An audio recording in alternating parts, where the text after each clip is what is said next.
राधे राधे दोस्तों। कैसे हैं आप सब। आज की कहानी है अजीब स्त्री। लोग बताते हैं कि जवानी में वह बहुत ही सुंदर स्त्री थी। हर कोई पा लेने की जिद के साथ उसके पीछे लगा हुआ था। लेकिन शादी उसने एक बहुत ही साधारण इंसान से, जिसका कि ना ही धर्म मेल खाता था और ना ही कल्चर। वह सुंदर भी खास नहीं था और कमाता भी कुछ खास नहीं था। बहुत बड़े, रसूखदार और अच्छी पोजीशन वाले अनगिनत रिश्ते उसके पास आए, अनगिनत प्रेम निवेदन उसके पास आए, लेकिन उसने जिसे जीवन साथी के रूप में चुना, वह इन सब में कमतर था। लोग उस स्त्री के बारे में सुनते, सामाजिकता में पगे रटे रटाए वाक्य दोहरा देते, जैसे कि बहुत सुंदर स्त्री की अक्ल घुटने में होती है, नखरे निकल जाने के बाद ऐसे ही मिलते हैं, ज्यादा भाव खाने वालों को कोई भी भाव नहीं देता, आदि इस तरह की बातें किया करते थे। उस स्त्री को ऐसे किसी बीज वाक्य से सरोकार नहीं था। वह अपनी पसंद के जीवन साथी के साथ बहुत खुश थी, सुखी थी। उसकी कहानी एक पत्रकार ने सुनी। उसे उसकी कहानी में कई रंग नजर आए। वह उस स्त्री के पास गया। पत्रकार उसकी सुंदरता देखकर दंग था। आज भी वह बेहद सुंदर और जहीन थी। पत्रकार ने विनम्रता से उस स्त्री को साक्षात्कार के लिए निवेदन किया। स्त्री जोर से ठहाका लगाकर हंसी, बोली, मेरा इंटरव्यू पूरा करने से पहले या तो तुम बीच में भाग जाओगे या फिर अपनी पारंपरिक सोच को मिक्स करके अपनी ही कहानी शुरू कर दोगे। इसलिए मैं कोई भी इंटरव्यू देने की इच्छुक नहीं हूँ। आप चाय पीजिए, रुखसत लीजिए।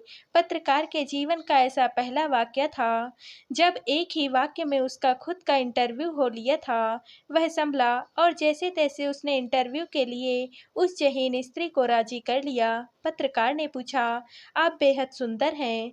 बहुत स्त्रियों को आपकी सुंदरता पर रश्क होता है। आप इसे कैसे लेती हैं? स्त्री ने पत्रकार को देखे बिना बाल झटकते हुए जवाब दिया, बकवास सवाल। मेरे सुंदर होने में मेरा कोई भी योगदान नहीं, कुदरत ने मुझे दिया। इसे मेरी उपलब्धि ना कहें। अगर मैं इतराती हूँ तो मेरा इतराना गैर वाजिब है। दैहिक सुंदरता पूर्ण सुंदर होना नहीं। पत्रकार असहज हुआ। दूसरा सवाल किया, आपने कभी कोई सौंदर्य प्रतियोगिता में भाग क्यों नहीं लिया? आप विश्व की कोई भी प्रतियोगिता जीत सकती थी। स्त्री ने इस बार पत्रकार की नजरों में नजरें डाल दी। पत्रकार उसके तेज का सामना नहीं कर पाया। उसने नजरें झुका ली। स्त्री बोली, सुंदरता में प्रतियोगिता कैसी? सब अपने अपने हिसाब से सुंदर हैं। गोरी चमड़ी सुंदर क्यों है? बहती नदी को देखिए कभी। जहाँ जहाँ वह गहरी है, वहाँ वहाँ सांवली हो जाती है। किसी से सुंदरता की प्रतियोगिता जीतकर आप सुंदरता के मानदंड स्थापित करना चाहते हैं। सुंदर लोग आपने देखे नहीं। मेरी झुर्रियों वाली दादी मेरी नज़र में सबसे सुंदर महिला हैं। आपकी माँ आपकी नज़र में सबसे सुंदर हो सकती है। आपकी अपनी पत्नी अपने पिता की नज़र में सबसे सुंदर होगी। आपकी बहन किसी को दुनिया की सर्वश्रेष्ठ सुंदरी लग सकती है। गुलाब सुंदर या चमेली, ये वाहियात प्रतियोगिता है। आगे पूछिए। जी, आपके संबंध बड़े और रसूखदार लोगों से रहे। फिल्म के हीरो भी लट्टू थे आप पर, ऐसा सुना है। फिर शादी आपने एक बहुत ही साधारण इंसान से की। साधारण मतलब लो प्रोफाइल। वैसे तो आपने चुना है, तो असाधारण भी हो सकते हैं। क्या कहेंगी आप? देखिए पत्रकार महोदय, मैं इंटरव्यू इसलिए नहीं देती क्योंकि आपके तथाकथित सभ्य समाज में मैं किसी का आदर्श नहीं हूँ। स्त्रियाँ मुझे फॉलो नहीं कर सकती। उनकी सामाजिक स्थिति ऐसी नहीं है कि वे खुद पर प्रयोग कर सकें। मैंने खुद पर प्रयोग किए और सुंदर रसूखदार लोगों से मोह भंग होने के बाद मैंने एक असाधारण पुरुष, जिसे आप साधारण कहते हैं, को अपना जीवन साथी बनाया। मेरी कहानी किसी के काम नहीं आएगी, इसलिए मैं अपनी कहानी जीना चाहती हूँ, बांटना नहीं। स्त्री के सहज चेहरे पर वितृष्णा फैलने लगी। वह खामोश हो गई। उसने पत्रकार को चाय दी और खुद भी चाय के घूंट भीतर उतारने लगी। पत्रकार को लगा यह स्त्री इंटरव्यू के बीच में से उठ जाएगी, लेकिन स्त्री ने एक क्षण रहस्यमयी चुप्पी साधे रखी। पत्रकार चुपचाप उस अजीब स्त्री को देखता रहा। रहा। चाय के एक एक घूंट के साथ उसकी वितृष्णा कम होती गई। जल्द सहज होते हुए वह बोली, सॉरी। फिर उसने एक अजीब सी स्माइल दी। जिन लोगों को आप रसूखदार कह रहे हैं, दरअसल वे रसूखदार नहीं होते। ये रसूखदार आदमी तमाम सृष्टि का उपभोग कर लेने की वृत्ति के साथ ऊपर तक भरे हैं। उन्हें जिंदगी में सब संगमरमर का चाहिए, खुद वे बेशक उबड़ खाबड़ खुरदरा पत्थर हों। आप हैरान होंगे कि तमाम रसूखदार लोगों की चाह मैं नहीं थी, मेरा जिस्म थी। मुझे पुरुष की वृत्ति मालूम थी। पुरुष ने जिस्म मांगा, मैंने दिया। मैंने वही तो दिया जो उसने मांगा। लेकिन जिस्म भोगने के बाद मैं चरित्रहीन थी, वह चरित्रवान। मुझे पुरुष की रमत समझ आ गई थी। मुझे याद नहीं कि कितने पुरुष थे, लेकिन जितने भी थे, सब मेरी देह से प्रेम करने वाले थे और सब ही मुझे चरित्र का प्रमाण पत्र देकर गए। मुझे हैरानी हुई कि किसी को मैं देह और चरित्र से आगे नजर ही नहीं आई। मैंने एक अंग्रेजी फिल्म देखी, जिसका एक संवाद मेरे जहन में अटका रहा कि प्रेम के वहम में ज्यादा दिन अटके मत रहो, पहले सेक्स करो फिर प्रेम। मुझे हैरानी हुई कि प्रेम के लंबे चौड़े दावे करने वाले पुरुष सेक्स के बाद भागते नजर आए। वे मुझे अफोर्ड नहीं कर सकते थे, शायद अमीर थे। जबकि अफोर्ड करना समझते हैं ना आप, स्त्री को अफोर्ड करना हर पुरुष के बस का नहीं। तमाम पुरुषों के घर में जो स्त्री है ना, वह स्त्री नहीं है, स्त्री की चलती फिरती लाश है। जिंदा स्त्री अफोर्ड करना इस मुल्क के पुरुषों के लिए लगभग असंभव है। पति का तो अर्थ ही मालिक है। मालिक या तो गुलाम रखते हैं या वस्तुएं। पुरुष क्या ये मुल्क ही जिंदा स्त्री को अफोर्ड नहीं कर सकता? पूरे मुल्क की चेतना में ही पितृसत्ता भरी है। पत्रकार ने रीढ़ सीधी कर ली। वह आगे बोली, एक दिन एक असाधारण पुरुष मेरी जिंदगी में आया। जब एक रसूखदार पुरुष मुझे अचेतन अवस्था में अपनी बड़ी सी गाड़ी से फेंक कर जाता रहा। वह असाधारण पुरुष मुझे नहीं जानता था। मेरा जिस्म लहूलुहान था। उसने मुझे उठाया और हॉस्पिटल की ओर दौड़ पड़ा। मेरा मेडिकल हुआ, जिसमें रेप की पुष्टि हुई। मेरे चेतना में आने तक वह पुलिस यातना झेल चुका था।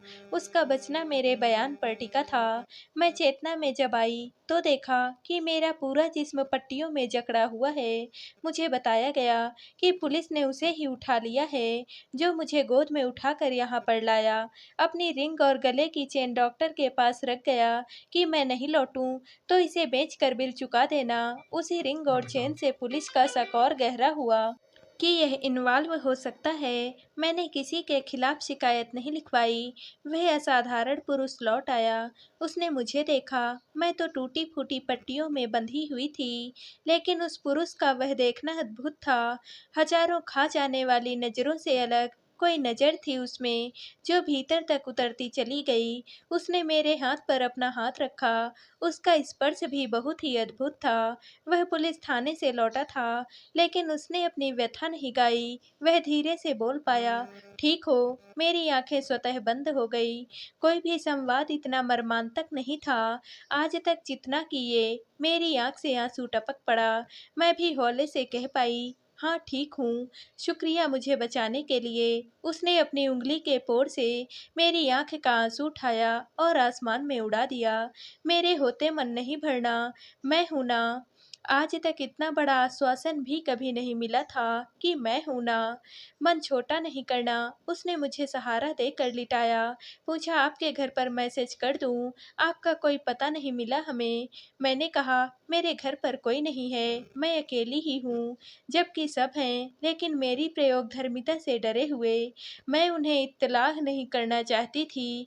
वह असाधारण पुरुष बोला, मेरे घर मेरी छोटी सी बहन है। आप मेरे घर पर चलना स्वास्थ्य लाभ के लिए। मैंने पूछा, उससे मेरी मेडिकल रिपोर्ट पढ़ी आपने? वह थोड़ा सा रुआसा हुआ। बोला, हाँ पढ़ी। आपने उन्हें छोड़ क्यों दिया? रिपोर्ट करते उनके खिलाफ। मुझे दर्द बहुत तेज था। मैंने कहा, मैं निबट लूंगी उनसे। उस पुरुष ने अगला सवाल नहीं किया। बोला, अब आराम कीजिए, ठीक हो जाइए पहले, फिर निबट लेना। मुझे लगा यह मध्यम वर्गीय परिवार का साधारण पुरुष चरित्र प्रमाण पत्र दे या ना दे, लेकिन जहन में जरूर तैयार कर लिया होगा। बड़ी सोसाइटी भी जब वहीं अटकी है तो यहाँ तो चरित्र बड़ा फसाद होगा। हॉस्पिटल का बिल मैं भर सकती थी, लेकिन मैंने नहीं भरा। उसकी रिंग और चेन बिक गई। वह मुझे अपने घर पर लिवा लाया। एक साफ-सुथरा साधारण घर था वह। करीने से सजे घर में मेरी नज़र एक बड़ी अलमारी पर पड़ी, जिसमें अनेकों किताबें पड़ी थीं। पता चला कि वह साधारण पुरुष दरअसल साधारण नहीं है। उसकी अलमारी में एक से एक बेहतरीन किताब रखी हुई थी। मालूम हुआ कि वह नास्तिक है। आज तक जितने पुरुष मिले, वे सब आस्तिक थे। कोई गले में लॉकेट डाले हुए था, कोई उँगली में नग पहने, कोई माथे पर तिलक लगाए। इसमें जो था सब अपना था, दिखावा बिल्कुल भी नहीं था रत्ती भर भी। उसने मेरे आराम का प्रबंध किया, मेरे पास बैठा रहा घंटों। मेरी पसंद की उसके पास बहुत सारी किताबें थी, लेकिन अद्भुत यह था कि उसकी अलमारी में वह किताब भी थी जिस पर बनी फिल्म मेरे ज़हन में थी। उस किताब में उसने कुछ वाक्य अंडरलाइन किए हुए थे कि स्त्री प्रेम पाने के लिए सेक्स करती है, पुरुष सेक्स पाने के लिए प्रेम लुटाता है। मेरी पूरी जिंदगी इसी एक वाक्य में बंधी थी। एक दूसरा वाक्य जो मेरे जहन में अटका था कि प्रेम के भरम में अटके मत रहो, पहले सेक्स करो, फिर प्रेम करो। पढ़ने वाले ने उस वाक्य के नीचे लिख दिया था कि ऐसी स्त्री इस मुल्क में नहीं मिलती लेखक महोदय। मुझे हंसी आ गई। मैं हूं ना। मैंने खुद को आईने में देखा। मैं तो बची ही नहीं थी। जिस देह को मैं समझती थी, वह तो जगह जगह से चोटिल थी, लेकिन भीतर जो कोई और आकार ले रहा था, वह मैं थी। मेरा पुनर्जन्म हो रहा था। मैं अब सिर्फ उस पुरुष को पढ़ती। 1 साल मैं उसके घर पर रही। 1 साल उसने मेरी देह को नहीं छुआ। हाथ पकड़कर बहुत बार उसने चूमा, माथा चूमा, लेकिन वह एक आत्मीय स्पर्श था। एक दिन मैंने उसकी रिंग और गले की चैन उसे लौटा दी। वह हैरान हुआ, लेकिन मैंने उसे बता दिया कि इसे बिकने नहीं दे सकती थी। अपने पास रखना चाहती थी सहेज कर कि जब भी महंगे गहने पहनने होंगे तो इन्हें पहनूंगी। बिल के पैसे देकर जाती, लेकिन इस गहने से बड़ा गहना मुझे मिल गया है, तो यह गहना लौटा रही हूँ। उसे मैंने मेरा इतिहास बताया, मेरे अफेयर्स बताए, बताया कि मैं देह के तमाम प्रयोग करके आज जहाँ अटकी हूँ, वहाँ देह कहीं है ही नहीं। वह वो किताब उठा कर लाया। उसने अपने हाथ से लिखी एक और पंक्ति दिखाई कि ऐसी कोई स्त्री मिली तो मैं उसके समक्ष विवाह प्रस्ताव अवश्य रखूंगा। उसने पूछा भी मुझसे, शादी करोगी? उसके पास लिव इन का भी ऑप्शन था। 1 साल में पास पड़ोस वाले कितनी बातें करते थे, लेकिन उसने कभी कान नहीं धरा। वह परंपरावादी आधुनिक इंसान था, जो अब तक मिले हुए आधुनिकता के छद्म भेष में परंपरावादी थे, जो लिव इन में रहना चाहते थे। अनगिनत प्रस्तावों के बाद यह प्रस्ताव मुझे भीतर तक भिगो गया। सच में एक असाधारण आदमी साधारण भेष में ढका था। मैं किस्मत वाली रही कि वह मुझे मिल गया। स्त्री के चेहरे पर गहरा संतोष पसर आया था। कोई अलौकिक तेज उसके चेहरे पर दीप्त होने लगा था। पत्रकार ने आज उस अजीब स्त्री में स्त्री घमासान के नए पक्ष चिन्हित किए। तो दोस्तों, आप सबको यह कहानी कैसी लगी? कमेंट करके जरूर बताइएगा और वीडियो को लाइक व शेयर कीजिएगा। दोस्तों, अगर आप इस चैनल पर नए हैं और अब तक आपने हमारे चैनल को सब्सक्राइब नहीं किया है, तो प्लीज़ और कहानियों से जुड़ने के लिए हमारे चैनल को सब्सक्राइब कर लीजिएगा। कल मिलते हैं एक और नई कहानी के साथ। आप सभी का बहुत बहुत धन्यवाद।